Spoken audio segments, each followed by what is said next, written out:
और क्या है झूठ। 2002 की गड़े मुद्दों का आज हम इस वीडियो में करेंगे सीधा पोस्टमार्टम। नमस्कार, मैं श्रेया दुबे फिर उपस्थित हूँ एक नई क्राइम स्टोरी के साथ, एक नई दास्तां के साथ।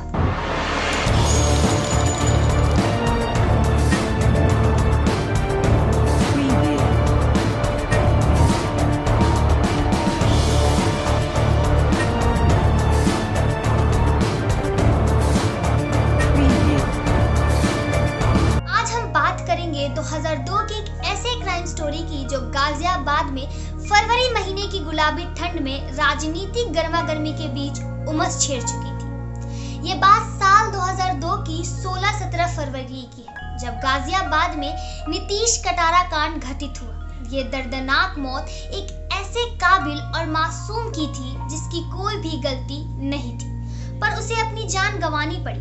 नीतीश कटारा की मां नीलम कटारा एक बहुत ही बुद्धिजीवी, समझदार और साहसी महिला थी।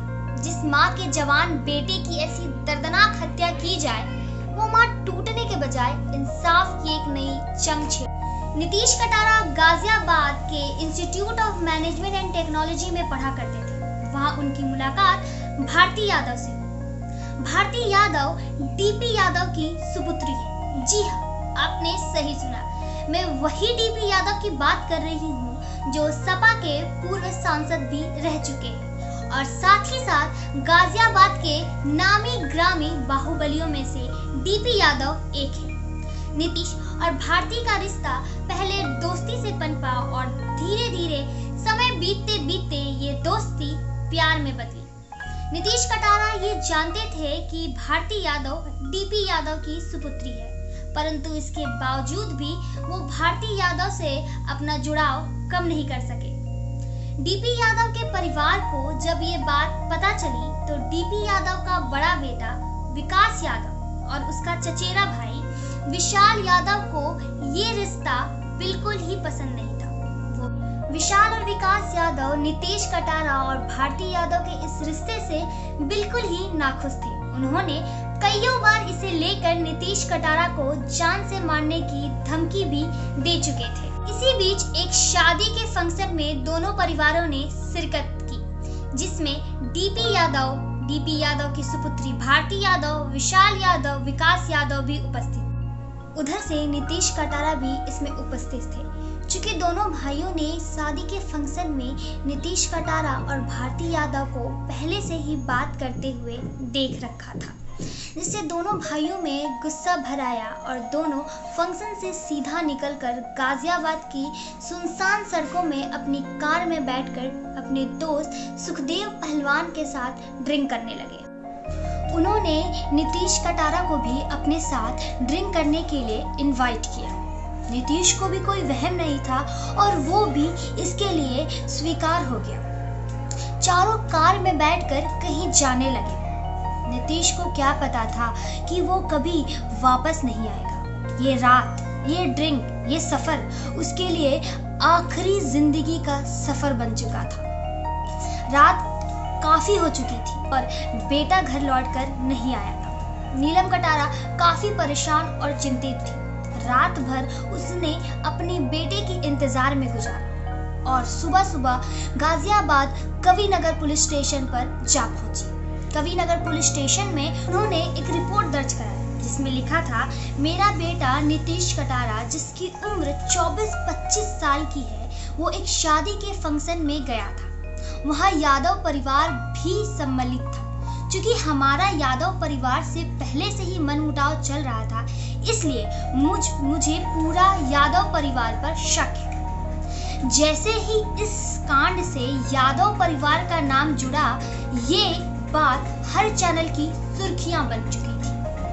तो एक नामी ग्रामी बाहुबली है, सपा के पूर्व सांसद रह चुके हैं, तो उनके परिवार का नाम आना एक ऐसे कांड में बहुत ही गर्म मामला था और ये काफी दिन तक चर्चा का एक मुद्दा भी बन गया था।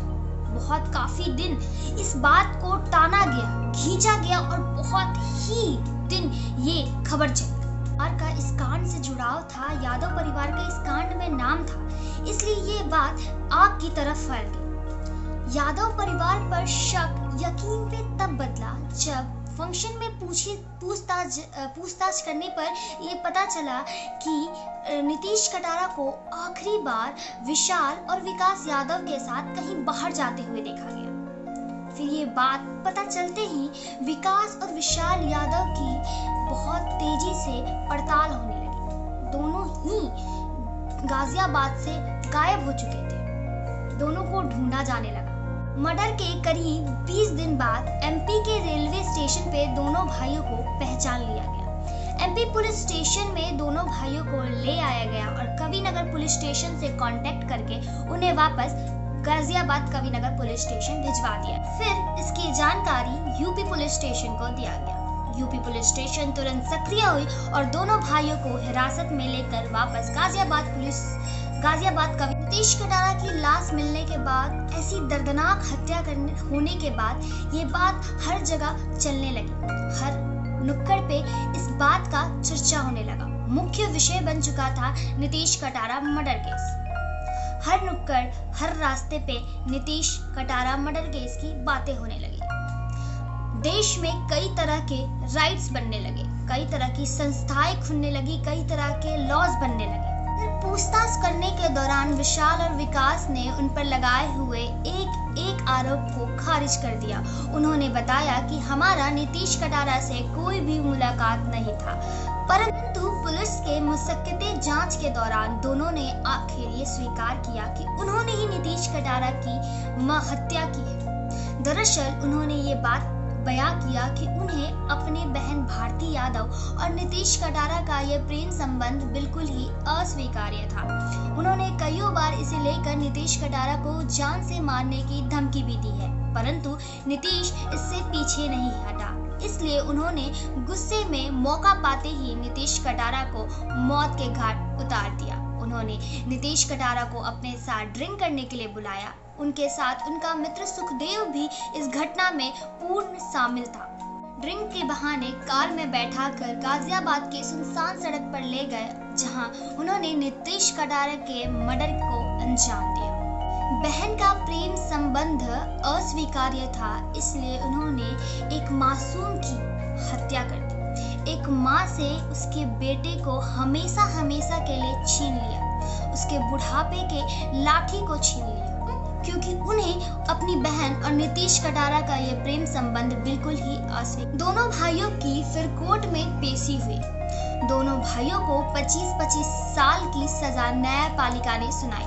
क्योंकि सुखदेव यादव भी इस कांड में अपने दोस्तों का साथ निभाया, इसलिए उसे भी न्यायपालिका ने 25 साल की सजा सुनाई। इसके बाद भी यादव परिवार का नाम बहुत दिनों तक उछला। बहुत दिनों तक यादव परिवार सुर्खियों के पात्र बने, परंतु इन सब के बीच वो हारी हुई मानी जाती है, क्योंकि उसने अपने बेटे को खोया है। अपनी बेटी की ऐसी दर्दनाक हत्या, ऐसी दर्दनाक लाश देखकर वो माँ के दिल पर क्या गुजरी होगी, इसका हम आकलन भी नहीं लगा सकते हैं। क्या जो प्रेमी को गुलाम बना दे, वो इश्क ही क्या जो प्रेमी को गुलाम बना दे और एक प्रेम के सफर के बाद उसे मौत के घाट उतार दे। मैं आपसे बस इतना ही कहूंगी कि आगे चलकर सावधान रहे और सतर्क रहे। हम युवा हैं, हम युवाओं को ये समझना होगा कि हर चीज की एक सीमा होती है। जलन की, द्वेष की, प्रेम की, खुशी की, हर चीज की एक सीमा होती है। हमें अपनी सीमा से आगे चलकर कोई भी काम नहीं करना चाहिए। धन्यवाद।